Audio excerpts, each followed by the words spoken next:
ಅಯೋಧ್ಯೆ ರಾಮ ಮಂದಿರ ನಿರ್ಮಾಣದ ವಿಚಾರವನ್ನು ತೆಗೆದುಕೊಂಡು ಇಡೀ ದೇಶಾದ್ಯಂತ ಒಂದು ಜನಾಭಿಪ್ರಾಯವನ್ನು ರೂಪಿಸಲಿಕ್ಕೆ ರಥಯಾತ್ರೆಯನ್ನು ಕೈಗೊಂಡವರು ಲಾಲ್ ಕೃಷ್ಣ ಅಡ್ವಾಣಿಯವರು.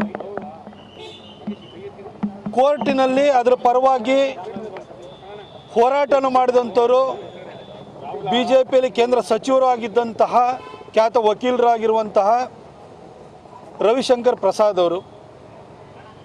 ಕೋರ್ಟು ಇಂಥದ್ದೊಂದು ತೀರ್ಪು ಕೊಡೋದಕ್ಕೆ ಪೂರಕವಾಗಿ ದೇಶಾದ್ಯಂತ ಒಂದು ಭದ್ರತೆಯ ವಾತಾವರಣವನ್ನು ಸೃಷ್ಟಿ ಮಾಡಿ ಅದಕ್ಕೆ ಬೇಕಾದಂಥ ಸಾಕ್ಷ್ಯಾಧಾರವನ್ನು ಕೊಡೋದಕ್ಕೆ ಅನುಕೂಲವನ್ನು ಮಾಡಿಕೊಟ್ಟಂಥವರು ನಮ್ಮ ಹೆಮ್ಮೆಯ ಪ್ರಧಾನಿ ನರೇಂದ್ರ ಮೋದಿಜಿಯವರು.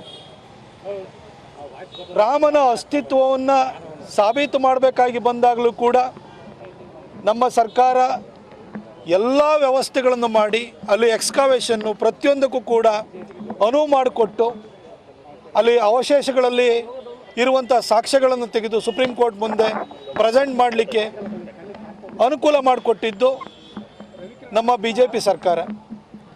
ಈ ಎಲ್ಲ ವಿಚಾರಗಳಲ್ಲೂ ಕೂಡ ಲಾಲ್ ಕೃಷ್ಣ ಅಡ್ವಾಣಿಯವರಿಂದ ಮೋದಿಜಿವರೆಗೂ ಪ್ರತಿ ಹಂತದಲ್ಲೂ ಕೂಡ BJPಯ ನಾಯಕರು ಲೀಡರ್ಗಳದೇ ಪಾತ್ರ ಬಹಳ ದೊಡ್ಡದಿದೆ.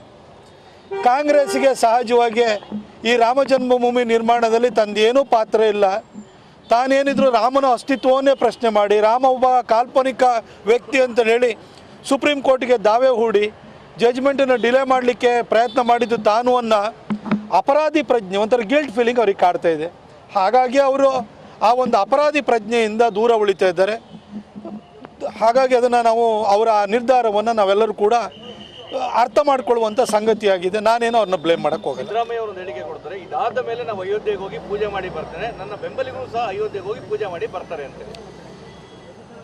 ಈ ಹಿಂದೆ ರಾಮನ ಅಸ್ತಿತ್ವವನ್ನು ನಿರಾಕರಣೆಯನ್ನು ಮಾಡಿ ಸುಪ್ರೀಂ ಕೋರ್ಟಿಗೆ ರಾಮ ಸೇತು ವಿಚಾರದಲ್ಲಿ ಅಫಿಡವಿಟ್ ಸಲ್ಲಿಸಿರುವಂಥ ಕಾಂಗ್ರೆಸ್ಸು ಮತ್ತು ಕಾಂಗ್ರೆಸ್ ನಾಯಕರು, ರಾಮ ಒಬ್ಬ ಕಾಲ್ಪನಿಕ ವ್ಯಕ್ತಿ, ಅದಕ್ಕೆ ಯಾವ ಆಧಾರ ಇಲ್ಲ, ರಾಮ ಒಬ್ಬ ಇದ್ದ ಅನ್ನೋದಕ್ಕೆ ಅಥವಾ ಅಸ್ತಿತ್ವ ಇತ್ತು ಅನ್ನೋದಕ್ಕೆ ಯಾವುದೋ ಆಧಾರಗಳಿಲ್ಲ ಅಂತ ಹೇಳಿ ಸುಪ್ರೀಂ ಕೋರ್ಟ್ ಮುಂದೆ ದಾವೆ ಹೂಡಿದ್ದಕ್ಕಾಗಿ ಆ ಪಾಪವನ್ನು ತೊಳ್ಕೊಳ್ಳೋದಕ್ಕೋಸ್ಕರ ಸಿದ್ದರಾಮಯ್ಯ ಸಾಹೇಬರು ಅವರ ಪಕ್ಷದ ಪರವಾಗಿ ಅವ್ರು ಹೋಗಿ ಬಂದರೆ, ಅವ್ರ ಬೆಂಬಲಿಗರು ಹೋಗಿ ಬಂದರೆ ಖಂಡಿತ ನಾವು ಅದನ್ನು ಸ್ವಾಗತಿಸ್ತೇವೆ.